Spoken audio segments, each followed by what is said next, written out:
very excited about that. And we missed Susan's great remarks, but we'll go back and re-record those later and insert them for the recording. I also wanted to let you know that in addition to just some of the state work that we've been doing, I think you're going to likely see continued progress and the policy and the funder community. So knowing that Ascendium has been a very strong supporter here, knowing that foundations like Lumina and Gates and Walmart and Walton and others are strongly behind this move toward open data transparency, I think you're going to continue to see that movement in the funder world. And I think you're going to continue to see that movement in the policy arena, both at the federal and the state level. So I think I've mentioned to many of you in the past that both the Departments of Labor, Department of Education, Department of Commerce, and Department of Defense are all very active with us and strong supporters of this work. That the Department of Education and Labor both include credential transparency requirements in a number of their competitive grants that are going out right now. Department of Labor and Commerce have been active in publishing competency frameworks and occupational and industry frameworks to the registry to support the ability to link your credentials to those job and occupational competencies. And the US Navy has been a longtime partner working with us. But we're very optimistic that we're going to see the federal government continue to move in this direction and to support appropriately, not through mandate, but to continue to make funding and resources available to continue to move this direction. I'll say just two other quick things just to give you a sense about the activity around the country. One is also on the state front. We had just this year the first state actually pass a piece of state legislation that puts in place a requirement for credential transparency. It's over in our other regional work, the state of Connecticut. And you may have seen, if you're not getting our newsletter, just let us know. We'll make sure you get it. But we just had a feature in that newsletter about the state of Connecticut passing a piece of legislation that basically says any credential that is made available in the state of Connecticut needs to be now made available as public information using linked open data in a state registry. So very similar to what all of you are doing, but going at it in addition to the practice, going at it through the policy framework as well. And then the last thing I'll mention is on the quality front, and that you may have seen the National Skills Coalition, which has been doing a lot of work around the country to help states think through quality frameworks and methods and definitions of what registers or what counts as a credential of value. Just put out a toolkit with us to help states that are using that framework be able to publish the resulting information about the outcomes of credentials against that framework to the registry. And so that credentials that are being published to us can also have that outcome data associated with National Skills Coalition's quality framework evidenced in the registry. So we're excited about that because it's just going to continue to mean that we have good information about credentials made available for people to use as they're trying to make their best decisions about their own pathways and navigation routes. So thank you again, as Susan said, for all of you participating and for being a part of this really exciting work. We are very thankful. I'll turn it back over, I think, to Annika. Jeff is picking it up from here. And please, if anyone has any questions, throw them in the chat, or I think we can, I don't know if we're allowing people to come off to ask a question or just using the chat feature. I think we can use the chat to save time for our panelists today, but thank you, Scott. Thanks, Susan, for those opening remarks. I do have the one piece of business for our meeting today, which is the approval of our charter. If you weren't here before, we shared a draft version of the charter with everybody at our last quarterly meeting. It lays out what the MCTA is, who's involved in it, how it operates, that kind of thing. It's posted in your briefing booklet on page 6 and 7. So you should have gotten that email as a registered invitee. If you haven't had a chance to look it over, please do. Your colleagues that have been very supportive of the language and the work that it describes. So not having gotten any violent objections, we will proceed forward with that document as our charter, knowing we can always add to it as our work matures. Just to highlight some of the key things inside that charter briefly, it does call out that we intend to network as a region. And this meeting is a key part of that strategy, connecting people together that are doing similar work. It also mentions the ability to create new resources. We have a MCTA website on MEC's on their web domain where we're posting resources that we create. We have a new one there related to RFPs. I'd encourage you to check out. We form action teams. That's one of the ways we get work done. And I'll share more about our Pathways Action Team later. And then we haven't gotten as much into this part of it, but we say that we will advance dissemination. And so I just make a note here to say, if you are connected to other communities of practice, groups, professional groups that are related to or involved in this work, as you see opportunities to communicate about credential transparency, about the work you're doing or the work we're doing as a region, please pursue those and connect them with our work. We'd love to highlight and promote your professional advancement and the endorsement and furtherance of this goal. So with that, I think unless there anything in the chat that I need to address, I'm going to turn it to Emilie to save time for our panel. Thank you, everyone. Great. Thanks, everyone. I think I'm starting to recognize a lot of faces, but I'm Emilie Rafal. I'm the Director of Programs at Credential Engine. And we have a really great panel of folks today that will be sharing more about the work that they have done in their states or are looking forward to in their states related to credential transparency, varied perspectives and experiences and goals. So I will actually ask, it's great to see your faces, but if you're not a panelist, if you could go off camera so that the panelists can be highlighted, that would be great. And I think all of you who are panelists are on camera. Yes, perfect. So I will introduce the panelists and then we'll dive in. So we are joined by Marcia Black-Watson, who's the Industry Engagement Division Administrator at the Michigan Department of Labor and Economic Opportunity. Dan Tesfay, the Education Team Data Strategist at the Kauffman Foundation. Ken Sauer, the Chief Academic Officer at the Indiana Commission for Higher Education. And Tracy Korsmo, the Program Manager for the North Dakota Information Technology. So their bios are in the briefing book. So if you want to learn more about their background, feel free to dig in there. But really, really happy to have these experts on the panel with us today. And to start, just want to ask each of you to just describe your role as you see it in credential transparency and what got you interested and invested in this work. And I'll open it up to the panel.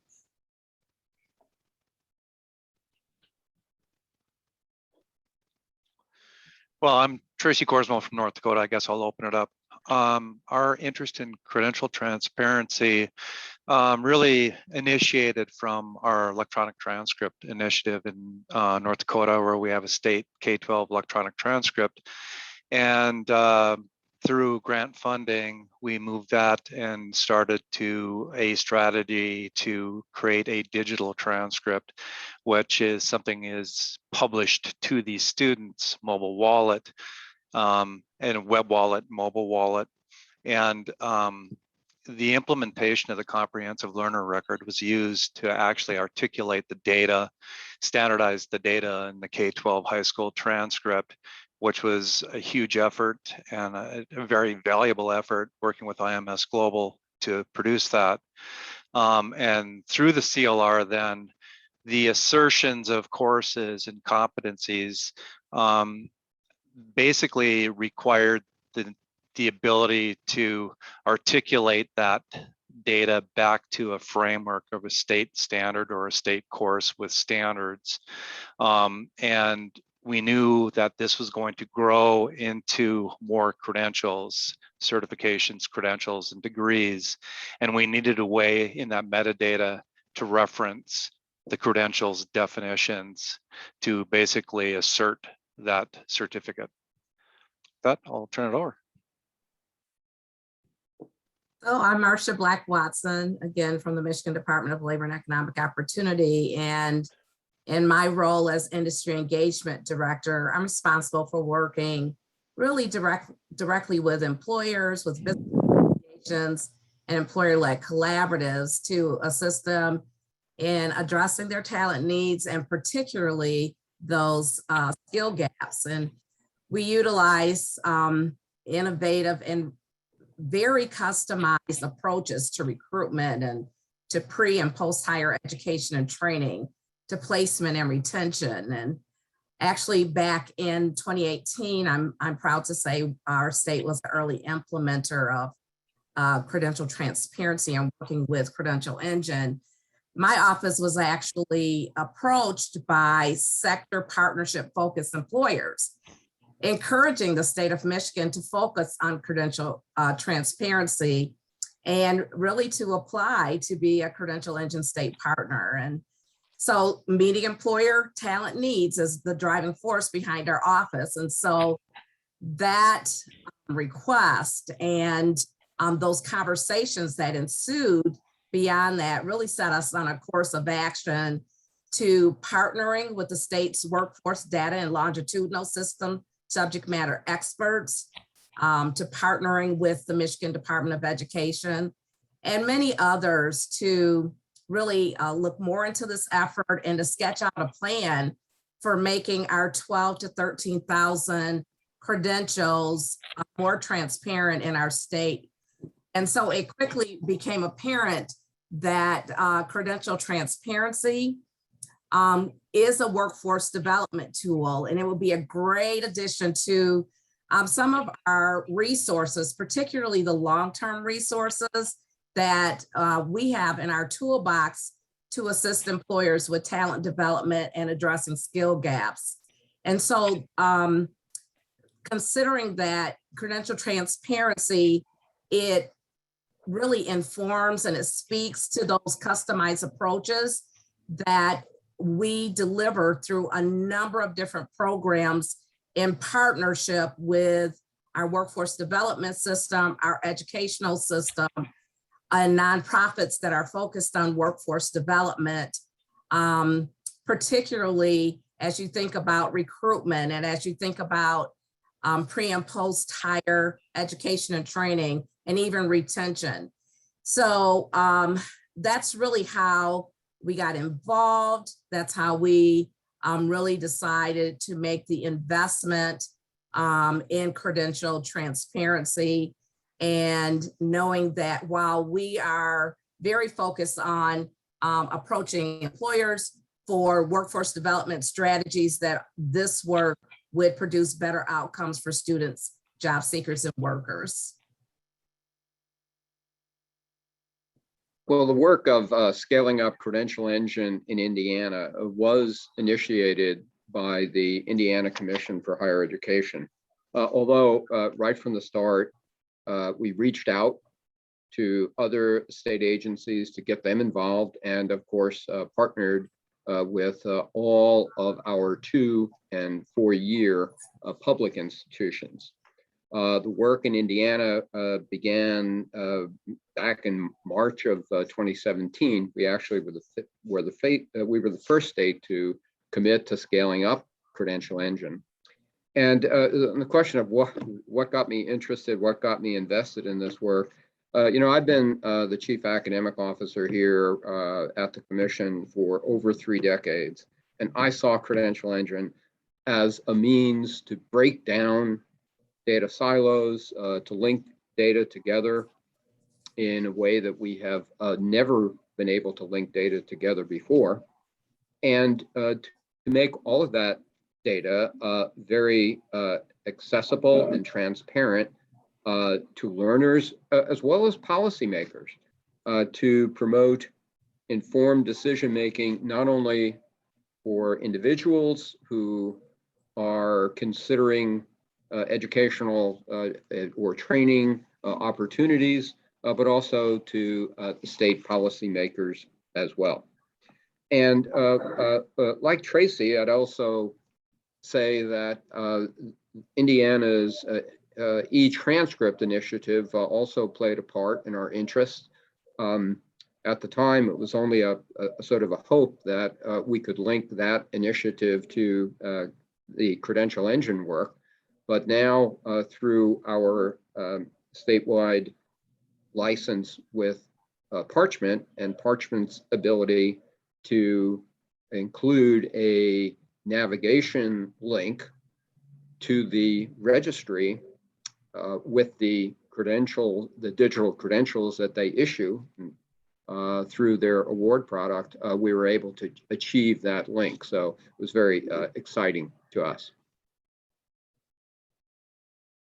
Hi, everybody. Great to be here. Dan Tesfay, data strategist on the real world learning team at the Kauffman Foundation. I'd say on a personal level, I'm most interested in credential transparency just because I think about myself in high school and college, and I think about being able to see the multitude of options that are actually already available in our communities, but maybe not knowing exactly how to tap into them and the sort of transformational power of that. On a professional level, we sort of came to know Credential Engine and the work of transparency because we ran out of other options. So we have a local initiative right now, Real World Learning. We're in our third or fourth year, and it started with my colleague Donna McDaniel having conversations with local superintendents about how should education look and change in the future.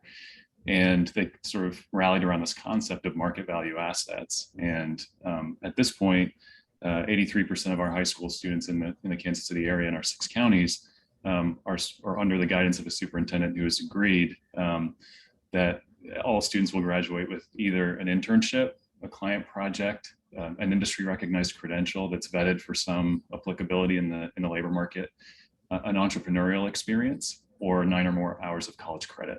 And as the person responsible for thinking about the data and the evaluation, really that industry recognized credential part was hard for us to crack. And we had some really great local partnerships, especially with an organization called KC Rising that was convening business leaders and others.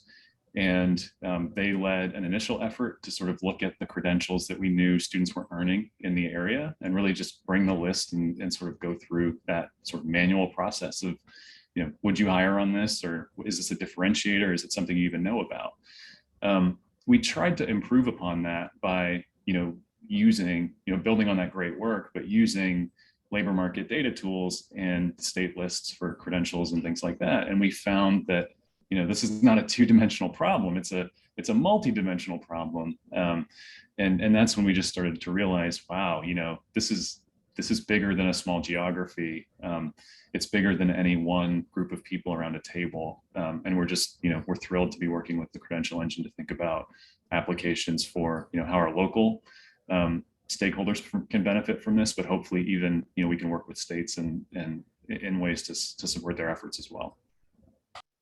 Yeah, thanks to all of you for sharing that. I think I'm always just so interested in how varied the sort of reasons and goals are for people coming to credential transparency and just all of the different ways that this work can impact different sectors and approaches and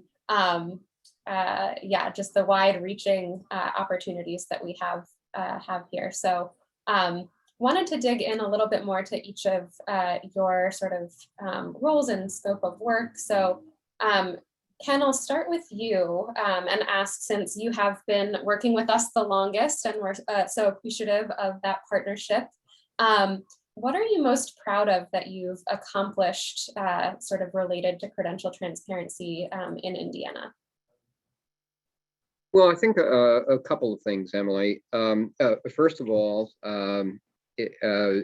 we've been able to nurture a sustained commitment to building out the Indiana Credential Registry. That's the way we brand the subset of the Credential Engine Registry that just focuses on Indiana credentials.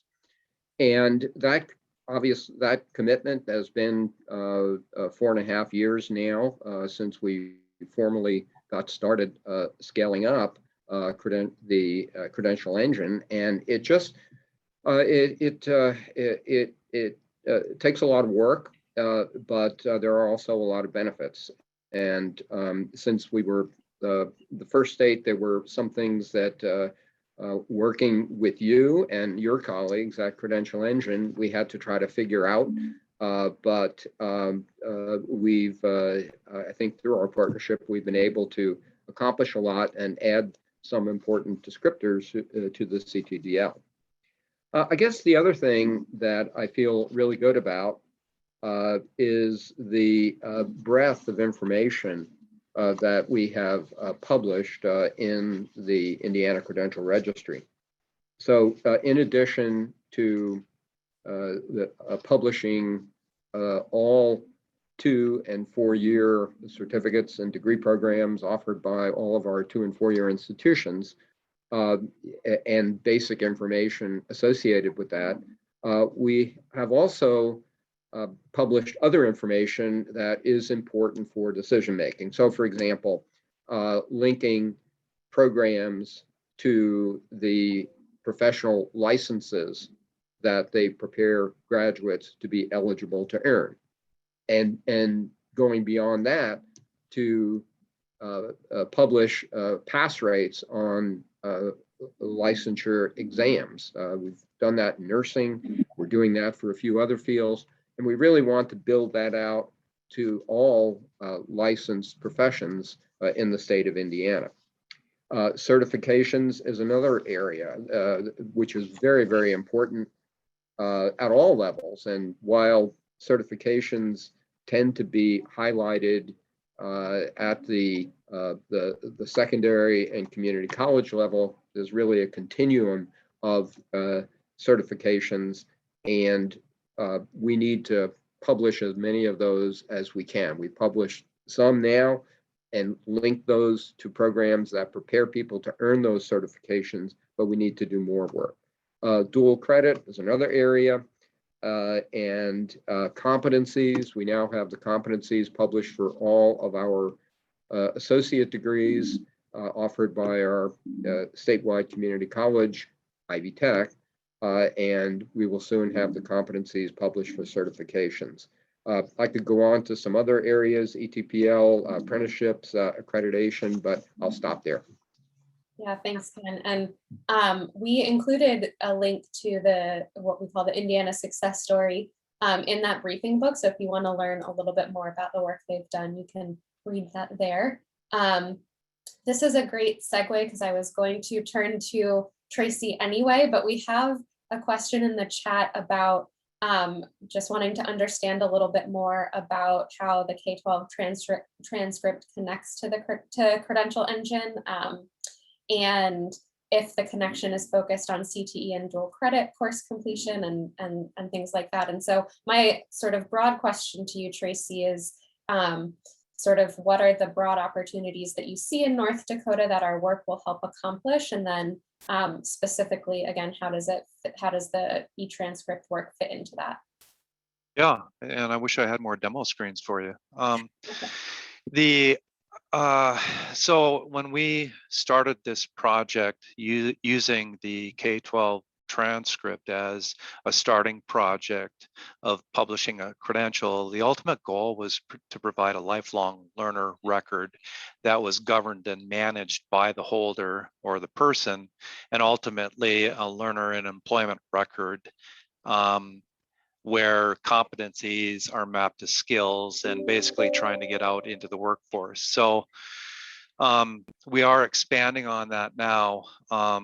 Marty Reed, who's on the line as well from Randa, as well as PCG Consulting, worked with us to produce an open credential publisher. So it's an open source product that we send the CLR into, and then that publishes it to the students' wallets using W3C verifiable credentials and the IMS CLR. But more importantly, what we're saying here is the the individual holding those credentials needs to be able to share them themselves out to an employer or to another institution who can then consume them and verify them through a W3C verifiable credential and trust the issuer was the University of North Dakota. So that's our ultimate goal. So as we expand this out now, within the CLR, there's a lot of metadata links. So I have a certificate, or in the K-12 transcript, I have a K-12 course. The metadata allows that a URL link to the case framework in North Dakota, where all state course codes are defined and all standards are defined additionally in North Dakota. We plan on extending that out into the other credentials, and we're working with Bismarck State College today, who is aggressively working on stackable certificates, primarily in the cybersecurity world. So working with BCG and Randa to further this cause now, we will be defining, as well as Credential Engine, and Jeff Grann will expand on this as well, we will be publishing certificates, which are a series of courses, some of which are dual credit. So in the case of Bismarck State College, they will have 5 certificates, of which 3 need to be met with Gen Ed to have an associate's in cybersecurity, and that stacks into a bachelor's degree in cybersecurity. So our intent is to define all those certificates in Credential Engine. And so as we award a credential, and that could be through a badge, open badge. So we are working to allow the holders to not just consume their transcript, but also open badges. So that becomes part of their CLR as well. So within the metadata of that certificate will be a link back into Credential Engine that describes and identifies what that certificate is, and can be trusted by the end user who's receiving this data. So that's our ultimate goal with that. CTE courses are identified on the high school transcript as well. And so that can be interrogated as well through the case network to understand what CTE standards have been met by that course. So it's a combination of the case framework, identifying course level specifics at this time, as well as now Credential Engine defining the credentials and pathways. And I won't steal Jeff Grann's thunder here, so I'll leave pathways out of the discussion, but I hope that answers your question. Sounds like it did, but definitely keep asking questions in the chat. We'll have some more time for those as well. Dan, I wanted to ask you, you touched a little bit on some of the challenges that brought you to this work, but I was hoping you could dig a little deeper into what some of those challenges have been, especially since you do sort of straddle a state line. And I know that that has been something you're hoping to help address. Yeah, absolutely. So I mentioned a little bit about this challenge of really aligning industry recognized credentials to, labor market. I think that's a pretty well established challenge a lot of people have faced. I will say, I think there is so much conversation in states across the country about a K-12 system that's, competency based. And when I think about that, I think about sort of the history and education as well. I see enormous potential in open standards to ensure that we can learn from what we're doing and allow for a period of experimentation, but ultimately come out better on the other side of it. And I fear that in the absence of that, we may see a swing back in the direction of heavy accountability. And so, I sort of look at that and I think about a lot of our local conversations, and, we're working with a few schools and districts on how to implement competency-based, not deeply, but, dabbling in it, using technologies like open badges. We see enormous potential in some of the things Tracy's mentioning. We also, want to make sure that the folks who are leading that work understand how it works, and it can be confusing, multiple people awarding and issuing things and verifying things. And so, I think we're in a period where we're trying to learn how it all fits into technology.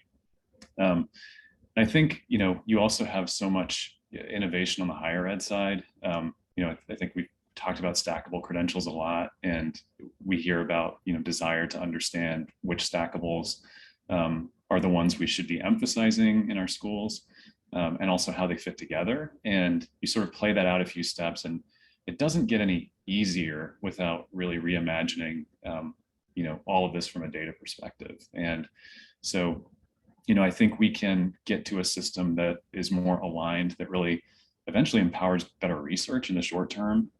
Maybe it's distributed learning in the long term. I think at its core, the ability to really document your learning in real time, to be able to share that wherever you need to go for your next opportunity, whether that's an apprenticeship, a 4-year degree path, 2-year, short-term training provider, whatever it may be. I think, in 2021, we can all agree that the future is digital. And I think just getting to that and making it easy for people has, a tremendous amount of potential. So I think really it solves a lot of problems. It solves research problems, it solves technology problems. And, we're really excited, like you said, to think about how this helps us overcome this, decades-long challenge of being divided by a state line, and what that means for having a market where people are playing in the same labor market, but often they're represented in data differently. Yeah. Thank you. And Marcia, again, you touched on this a little bit, but your perspective from the sort of labor and industry perspective is different from a lot of folks at the Midwestern Higher Education Compact.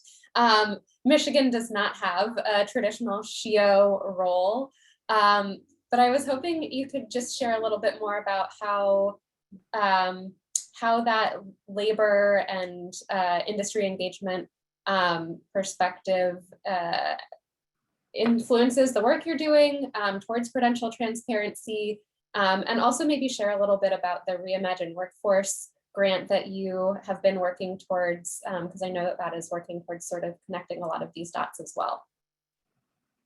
Sure. So as I talked about earlier, the credential transparency being deemed like a great addition to some of our resources that we have to really assist employers in addressing skill gaps. And that awareness, that knowledge and understanding, common understanding amongst employers, workers, and potential workers is really key. When we first got involved in this effort, just to put it into context, looking at labor market information, we know that we had to figure out a way to address sort of our skill needs, and looking at an additional 37,000 jobs in professional trades every year through 2028 that we had to fill. And this is really across all industries. And so knowing that those opportunities, those jobs and those occupations require post-secondary credentials, and the requirement for those post-secondary credentials rising every single year. So the challenge that we felt like that we needed to address is how do we lead students and job seekers and even incumbent workers that are already in a work experience to these in-demand, high-skilled, good paying career opportunities. And in the state of Michigan, we have a number of tools, not in my office particularly. I want to acknowledge my colleague, Jennifer Spalding, who works in talent information systems. We have our labor exchange, we have our eligible training provider list, and even other tools that really inform about these opportunities. But how do we get to some of the root causes? And I think credential transparency really helps with that.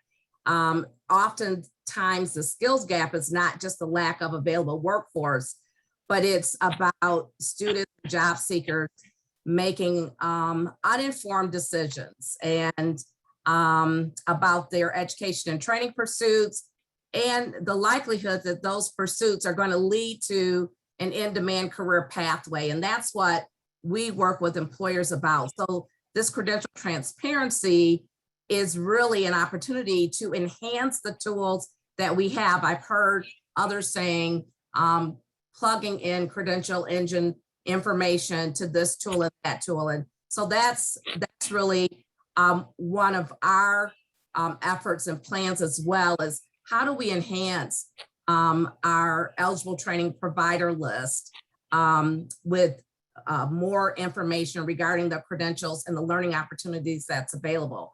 How do we enhance our labor exchange as well? How do we transform to this common knowledge? And so we think that doing this and being able to participate is a workforce development tool.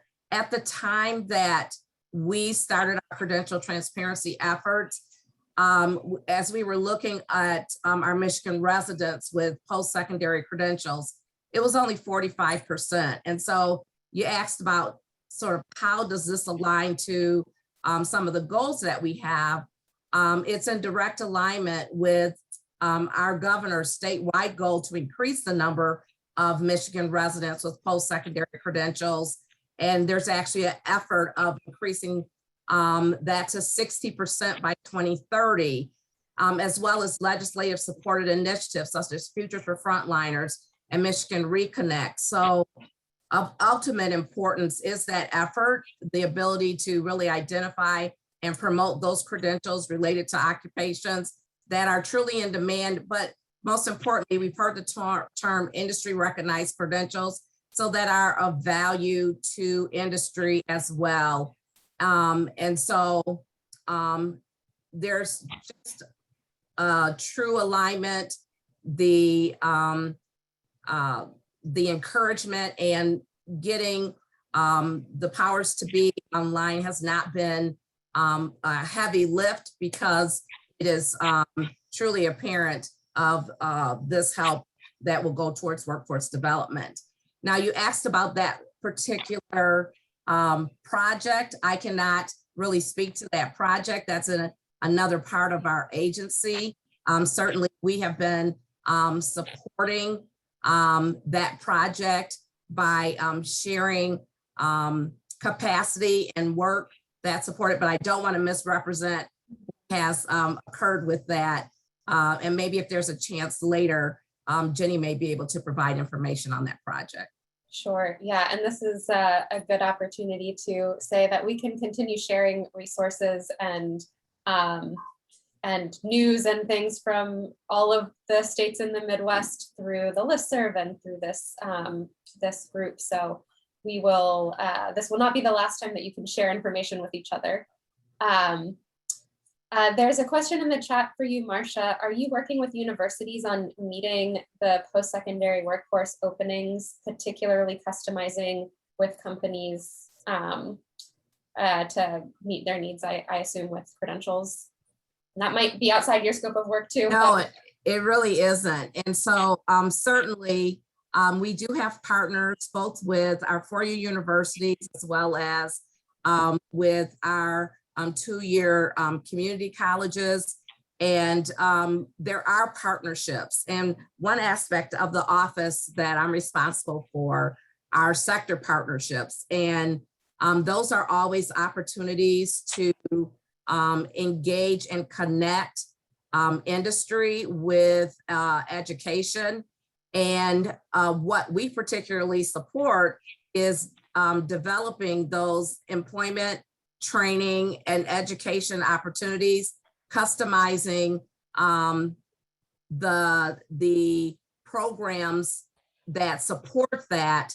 But one of our requirements is around credential attainment. So there are partnerships with not only four-year universities, but also two-year universities to do that. Does anybody else on the panel want to speak to that? I know that that's something that is happening a lot in Indiana. I just happen to know I've been in some of those conversations. So I don't know if you wanted to also just briefly speak to that, Ken, or others. We are looking for industry partners right now. It's kind of like finding a needle in a haystack. There are so many quiet articulation agreements between high school CTE programs and community colleges, or even employers, that finding those use cases that we could actually, harden through data is really what we're trying to find right now. And as soon as we can find a good case and a willing employer, we'll add that to our credentials. So let me answer a little bit from the Indiana perspective.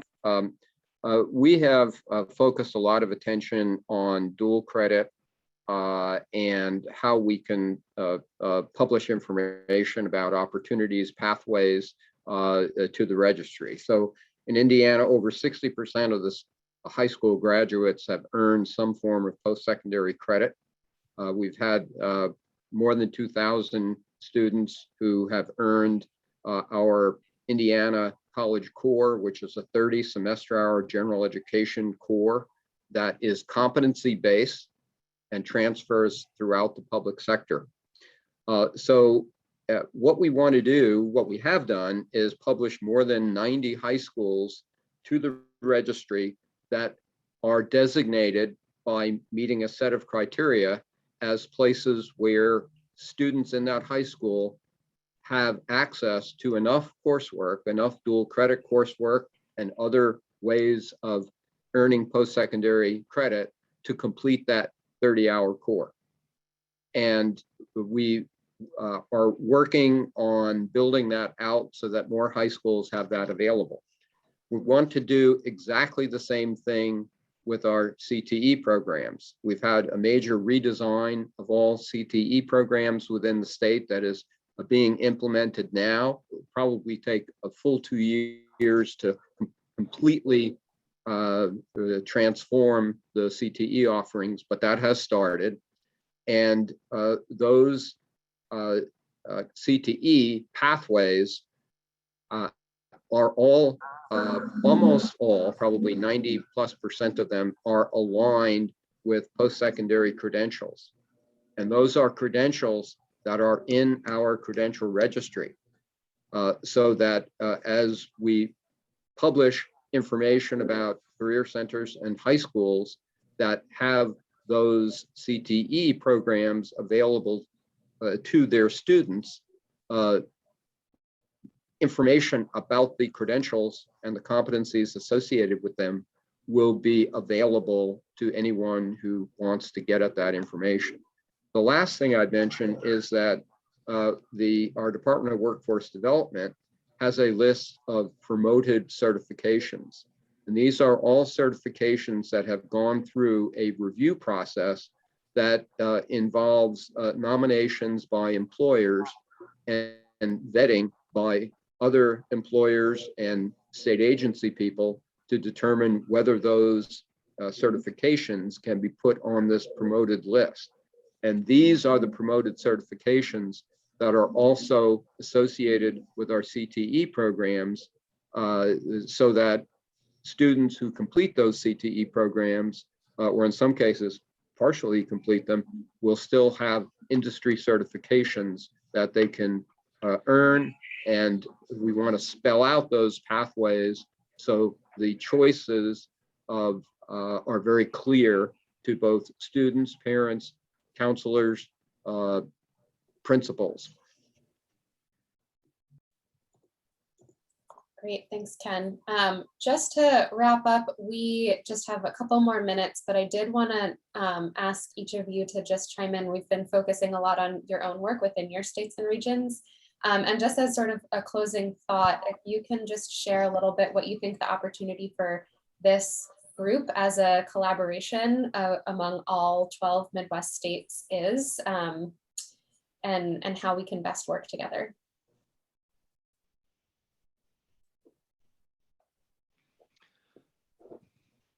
Well, I guess for my part, I would suggest that that we identify very concrete strands of activity that people are interested in working on, and let's get those states that want to work on that around to work together on that. So whether it may be industry certifications, it may be competencies, whatever the area is, I think we need to identify those very concrete areas and establish work groups so that we can learn from one another, look for best practices, and in some cases, for example, your work, Emilie, with trying to get bodies that issue certifications to be active publishers to the registry. I think if states would band together, if we could approach this as a compact, we might be able to make the case for those certification bodies to be active publishers and have their certifications available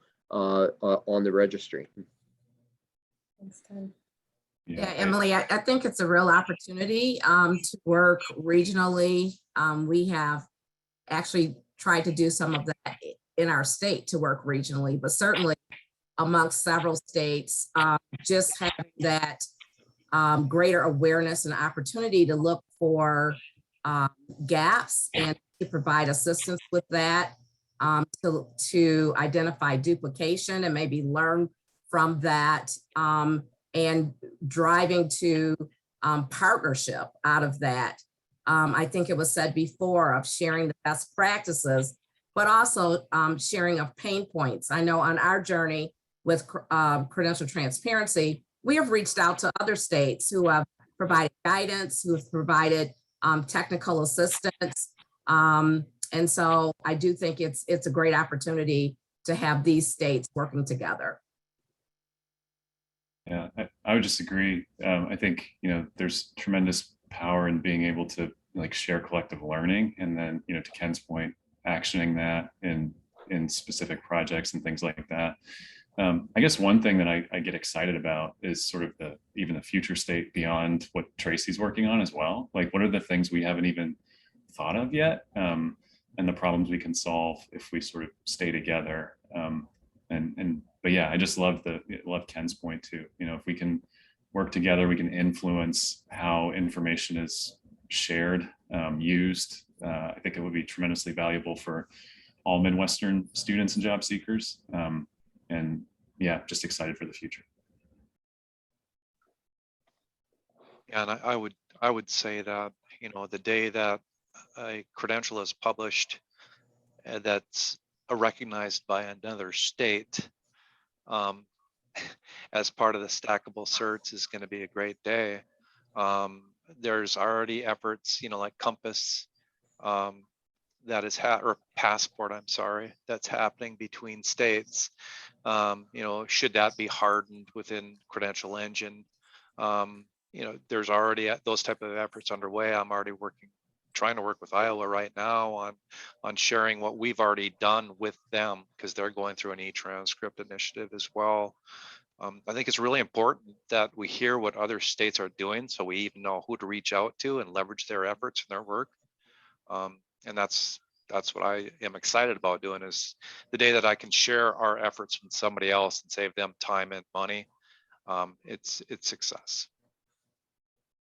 Great. Well, those are all great, exciting things to end on, and opportunities to continue the conversation through this Midwestern Credential Transparency Alliance. And just want to thank each of you for agreeing to be on the panel and spending time with us this afternoon. And we'll turn it over to Jen to lead us in the next activity. Thanks, Emilie. And actually, Tracy's comment about wanting to know what other states are doing was literally the perfect segue into this next part of our agenda. So for those of you who have been participating with us before in our kickoff meeting, for example, you'll know that we like to have at least one interactive part of our agenda. So this is that we have been utilizing Padlet, and I'm going to put a link in the chat and then just do a quick demonstration for you all. So again, I said this was a good segue into our next thing, because I wanted to pose the question of what relevant initiatives are going on in your state. So anything related to, hopefully you're feeling energized based on what you heard from our panelists, and got you thinking about what's going on in your own state. So invite you to open this link in the chat. I have included all of the Midwest states as well as another section for perhaps those of you who are with philanthropy or another national organization as well. You will simply click on the plus sign, add something here, you know, and hit publish, and it'll add here. You can click on a heart if you like what someone else has said, or add a comment. And yeah, that is how to do it. So I invite you all to start adding. Someone has already added the 60 by 30 initiative in Michigan, so thank you. But yes, please go ahead and start adding, and we will start. I'll leave my screen up so you can see it populating as well.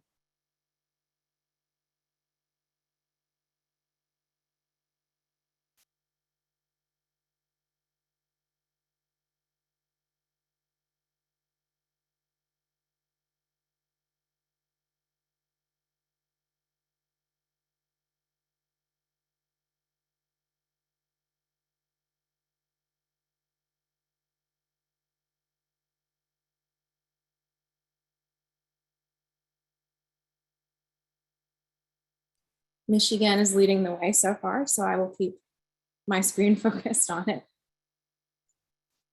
How do you get this? How do you get to move it to farther to the right? Well, it depends. You can. It's not moving. I am using my mouse to. There's a bar down here as well that you can click on and drag it along. Okay, I see.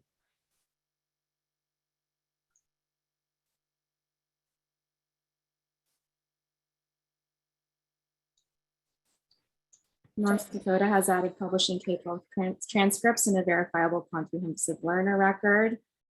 That's great. Expanding on publishing credentials to post-secondary certificates and degrees. Ohio has added a few as well. Defining micro-credentials, stackable credentials. These are all really resonating with me because this is a part of the work that we are doing in partnership with Ohio. But again, I think the more that folks add, the more that we'll be able to make those. Can you scroll over to other? I still can't get the bar to move. I can scroll over to other. If you also want to just put in the chat, I can add it on your behalf. Okay, cool. I also just wanted to chime in and say I love the use of the link around TechCred under Ohio. And if you have links that you want to include on your work, that will help everybody dig in even deeper to the work that you're doing. Yeah, thanks, Emilie. And folks, feel free to add.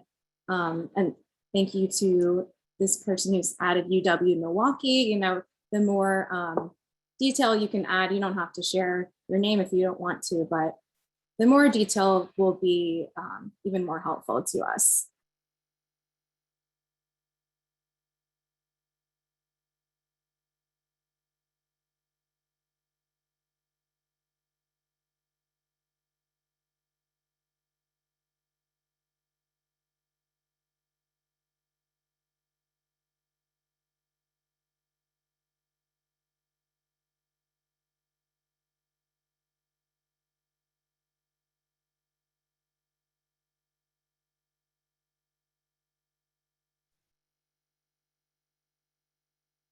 And I'm going to scroll back over to the states over here. Missouri added CTE advisory, adding stackables, KC region real world learning. Got even more for Minnesota as well.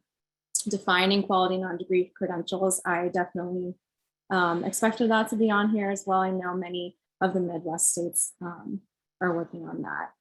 So I will put a heart here. And again, we will leave this link live and also send it in the follow-up. So if you think of something, you know, tomorrow or next week, you can continue to keep adding to this. We really want it to continue to be a resource for all of you. Would anyone like to add it in the chat or unmute and share about what they've been adding?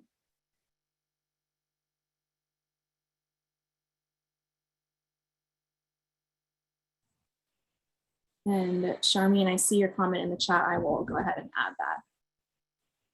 Under Kansas. I added it, Jen. Oh, thank you. Yes. And I'm would you seeing it. prefer that we add everything in the chat or mute ourselves? What would you prefer? If you want to put in the chat, we can go ahead and add them. Okay. And yeah, we're just going to take a few more minutes before moving on to our next part of the agenda. But again, I will move down here so that you all can see what these states have been adding.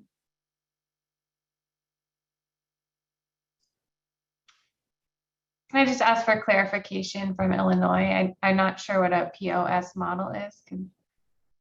Could someone expand on that a little bit? Or if you're the one who put it in, perhaps add it as a comment or in the chat. And yes, I invite any of my other MHEC or Credential Engine colleagues to chime in as well. Yeah, there was a question in the chat from Sarah around whether there were any states who were using this work or had initiatives around promoting equity in education, training, and career attainment. And I know that that's come up in previous conversations and meetings. So if there's anything specific that folks can add either in the chat or to the Padlet around that, that would be awesome.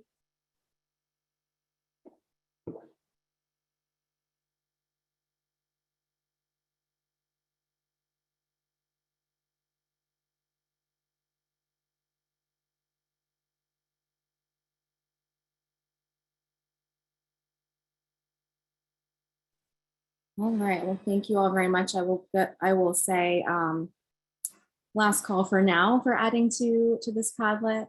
And again, you can please feel free to continue adding in the chat or emailing any of us on the team after if you have further contributions. But this is great, and I'm really excited to dig in deeper to this and really expand on everything that our panel was talking about. And again, our goals in our work together as the MCTA to really advance this work as a region.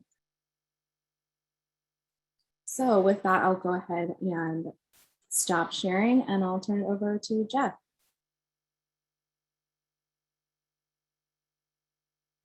Thanks, Jen.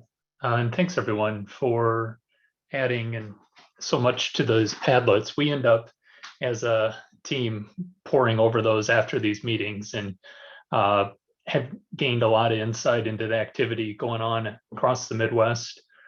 In particular, through our last activity related to pathways.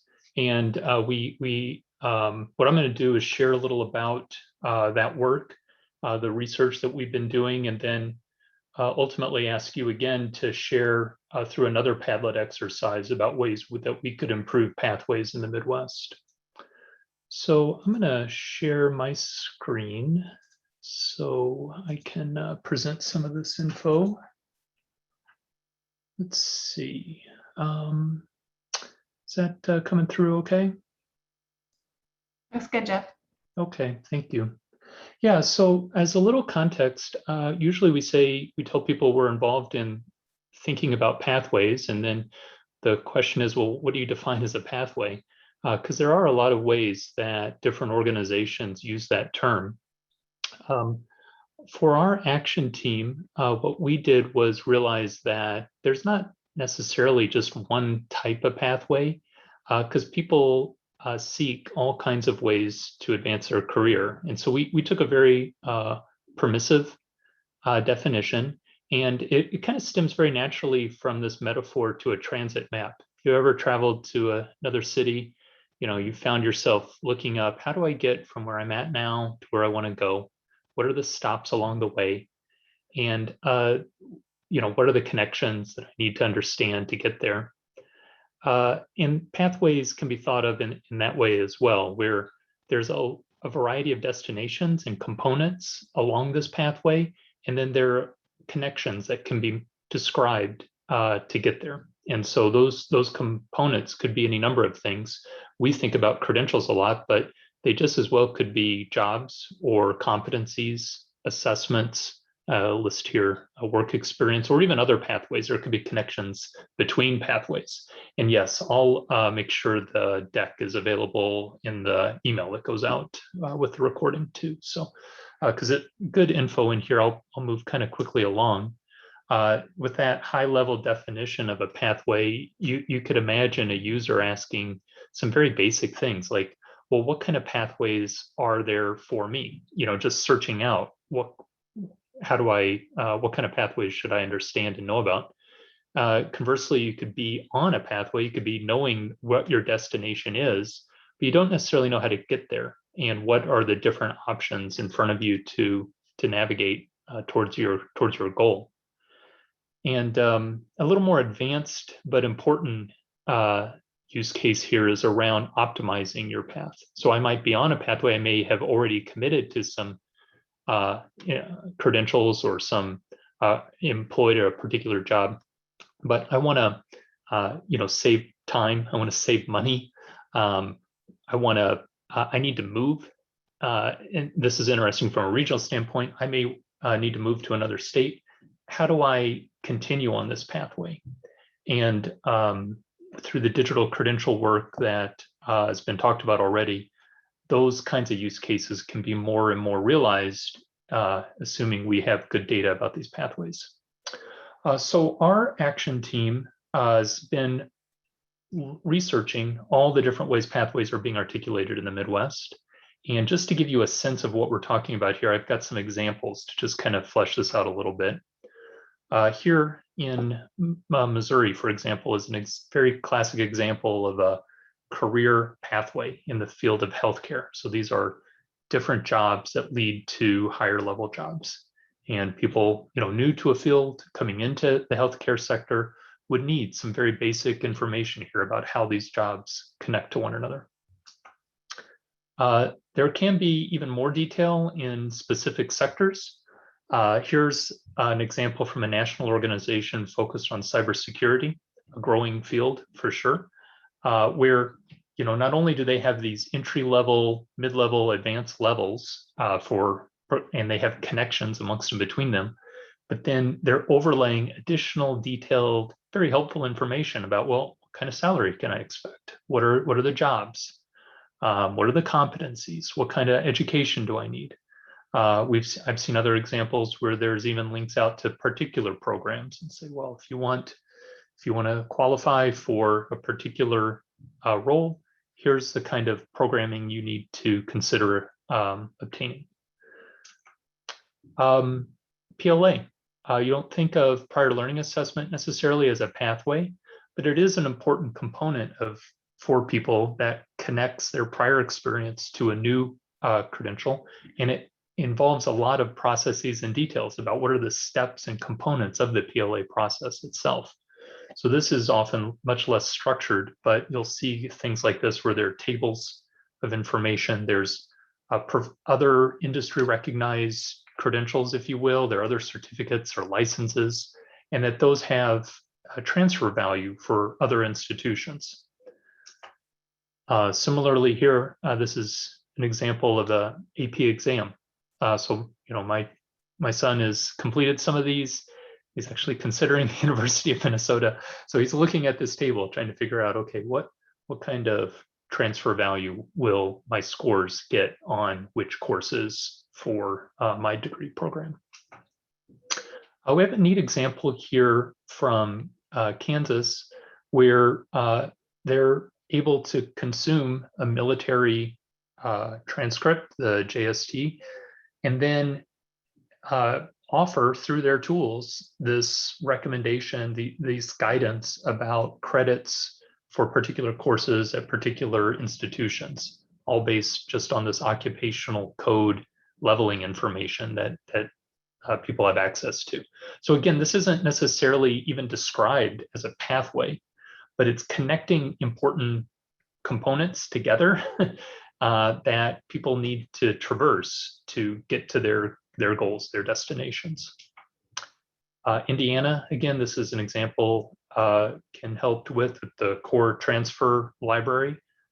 Not a pathway again, but if I've completed a particular course at a particular institution, I can see how that has transfer value through their core transfer library at other institutions.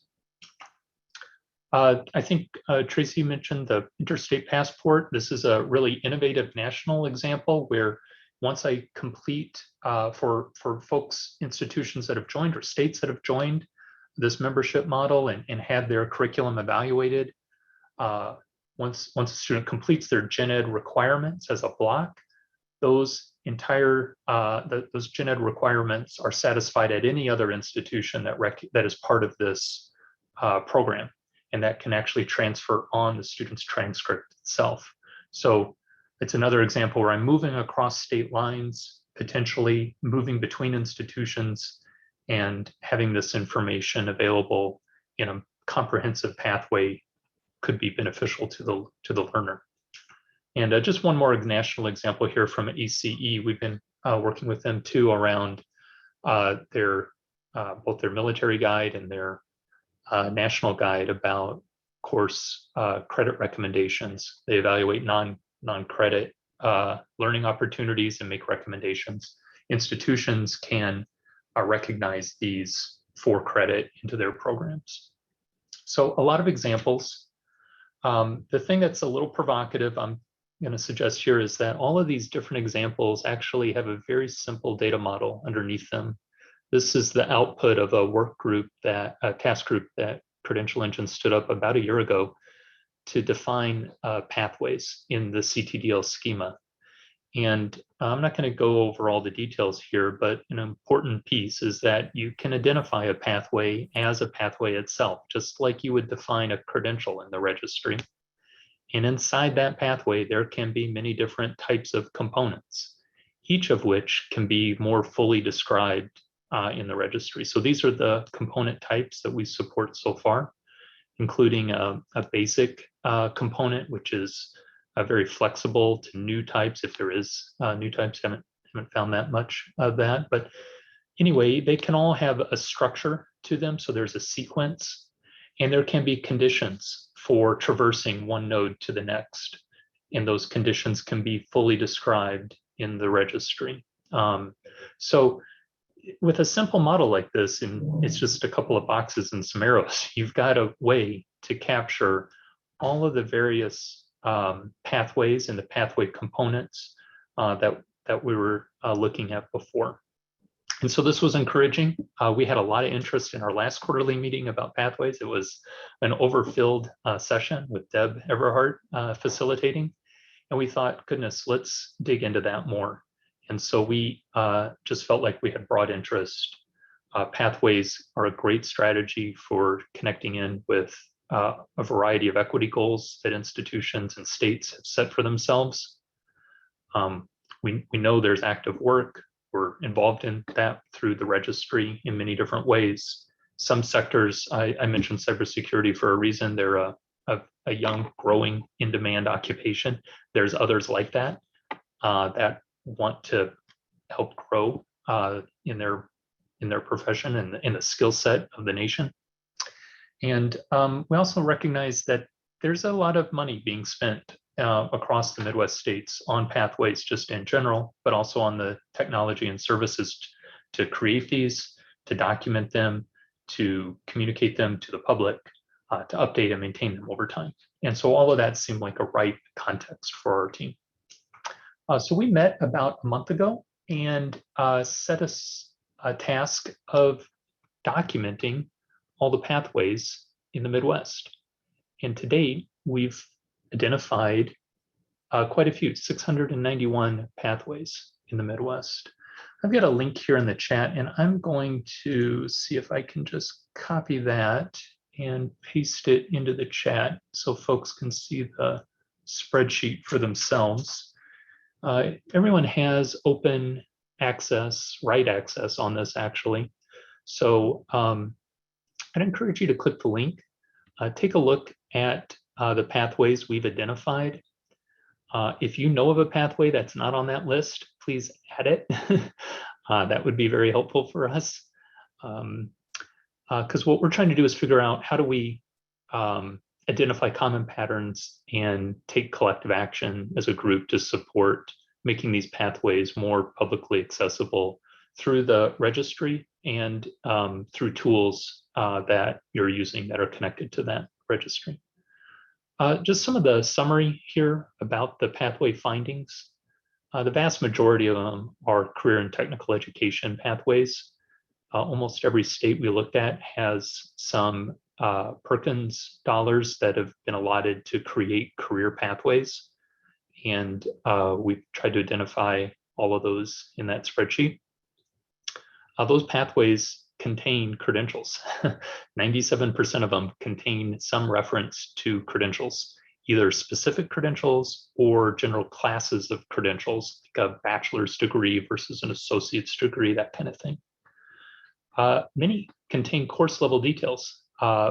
We don't have a tremendous number of learning opportunities or courses in the registry to date, but that's probably because we haven't leaned into pathways as deeply as we are now, because pathways contain courses.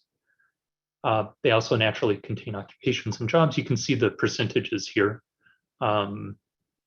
Interesting, a significant number have some kind of connection to transfer in credits and skills and competencies as well. And potentially because of the way these pathways and the work that flows from them are funded at the state level, it might seem natural that the pathways are primarily based on what is available in the state itself. So state lines seem to separate pathways, although there's many commonalities. So if you are involved in creating these pathways, I encourage you to look at the spreadsheet, look at your partner neighboring states. How do they, when they have a architecture pathway, how similar is it to your architecture pathway? What are the potential connection points that might help your state and the partner state collaborate more? So that's just a summary of the findings. There's more research to come. We are continuing to gather information. I do want to share a couple more slides about the details here. The next one is about the technology. We did start documenting how are these pathways communicated to the public. The vast majority, 62%, are PDF documents. So a lot of custom design and development of documents here to communicate very rich, detailed information. There are 29% of them are just web pages alone, where there's text that describes the information, as opposed to, I was trying, and the group's trying to differentiate here with web forms being some kind of programmatic database empowered pathway system. This could be debated as kind of hard to find out, but we coded 9% of those as coming from some kind of structured data source. There could be back-end systems we don't know about that are creating those PDFs, but at this point, it looks like the vast majority of the pathway data are unstructured.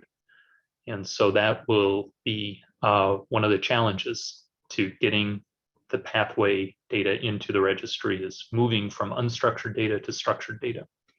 And that's one of the benefits of working as a group here on that.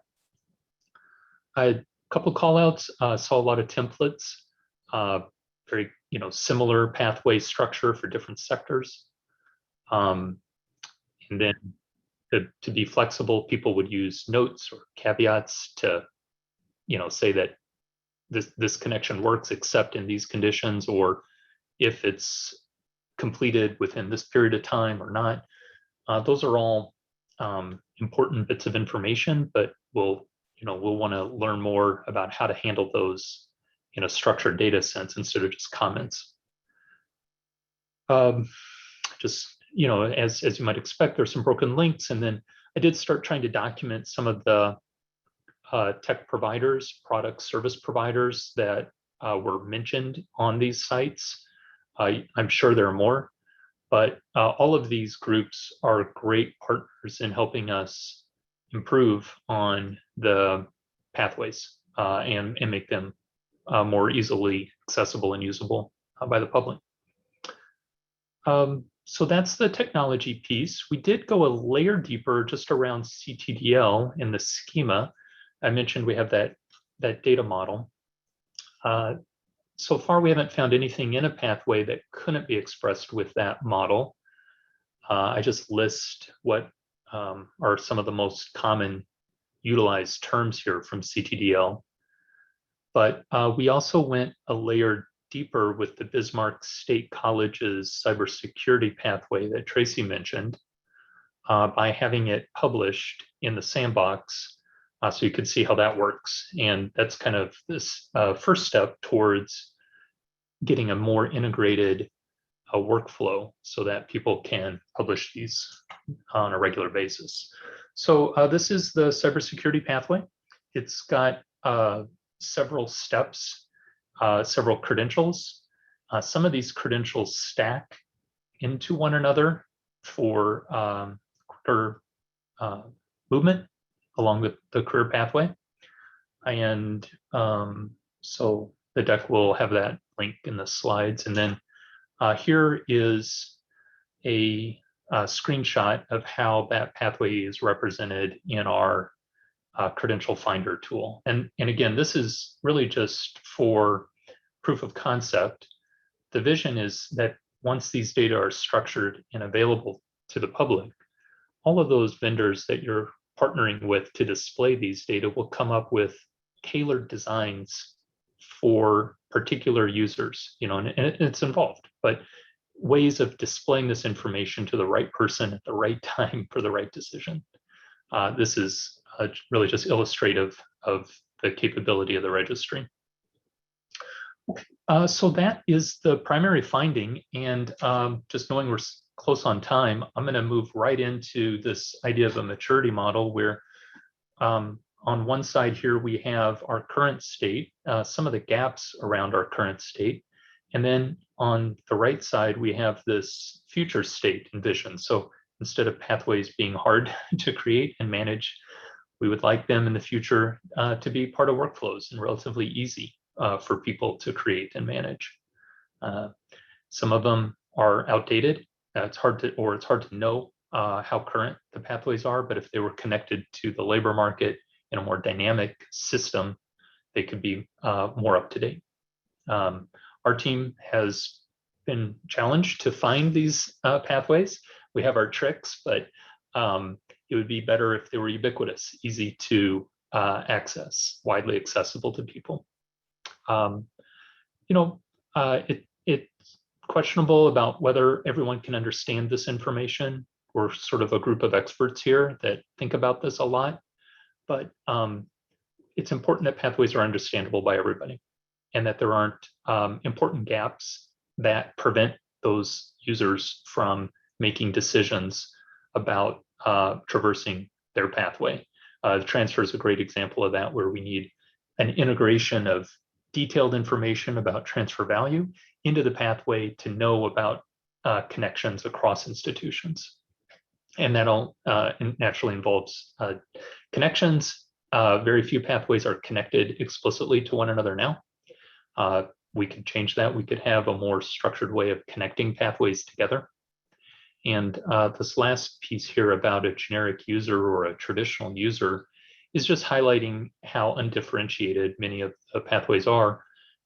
It's much better if we can think about each individual user and their particular needs for their career pathway and be sensitive to their context, background, location, finances.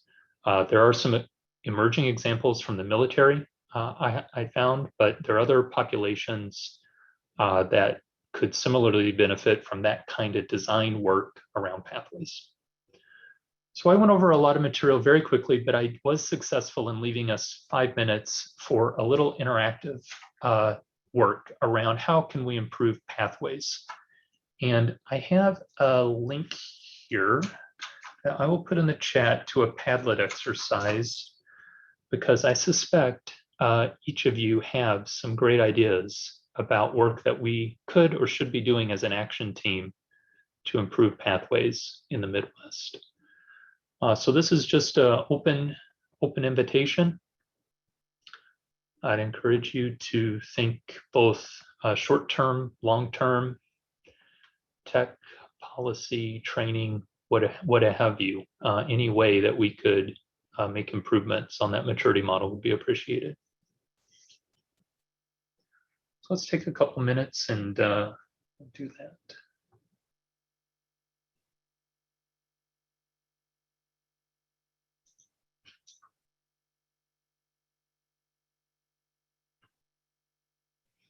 If folks have any particular ideas and have trouble with Padlet, feel free to drop comments in the chat box as well, or if you're on a phone, just feel free to shout it out too. And love your help.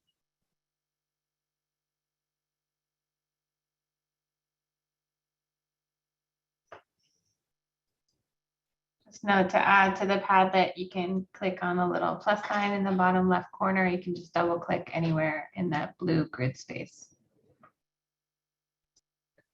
Oh yeah, thank you, Monica. Yeah, getting some comments here already on cross-state pathway and in the registry. That sounds fantastic.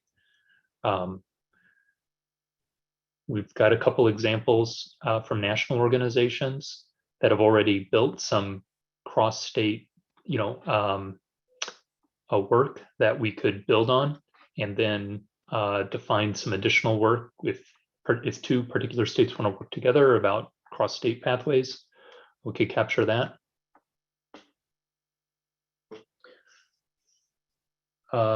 Great. Glad to see the incarcerated individuals called out.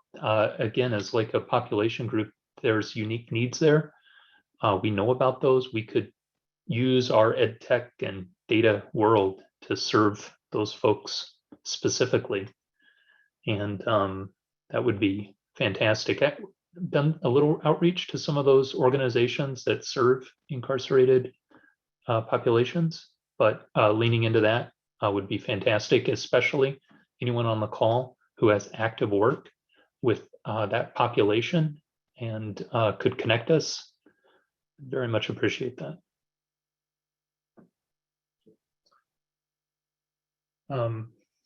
Just knowing we're sensitive to time, please continue even after this meeting, and we'll have this Padlet link in the resources that will be sent out to everybody. I'm going to stop sharing my screen for a sec. Just to say in closing that this work will continue. Our action team is planning another meeting in September.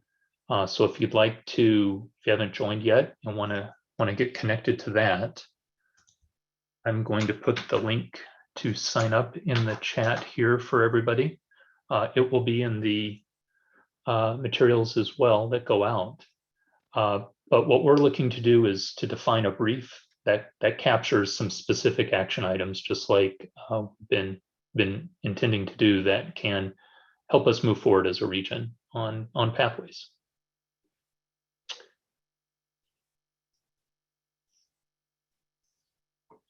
Okay. Well, if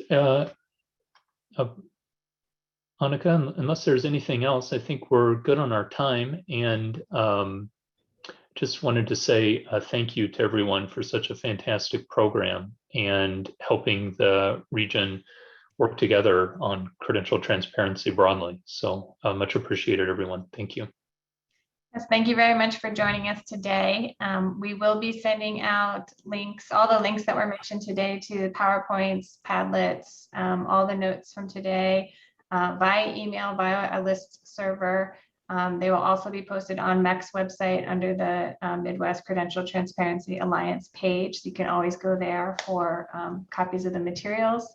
And the recording of today's meeting will also be made available if you had colleagues that weren't able to join us today. So thank you, everybody, and we will be in touch. Our next quarterly meeting will be held in November. And we will be sending out after the meeting as well a survey link. So if you could just let us know what you thought of the meeting and how we can improve future meetings, we'd be greatly appreciative. So thanks everybody for joining us today. Thank you. Bye-bye.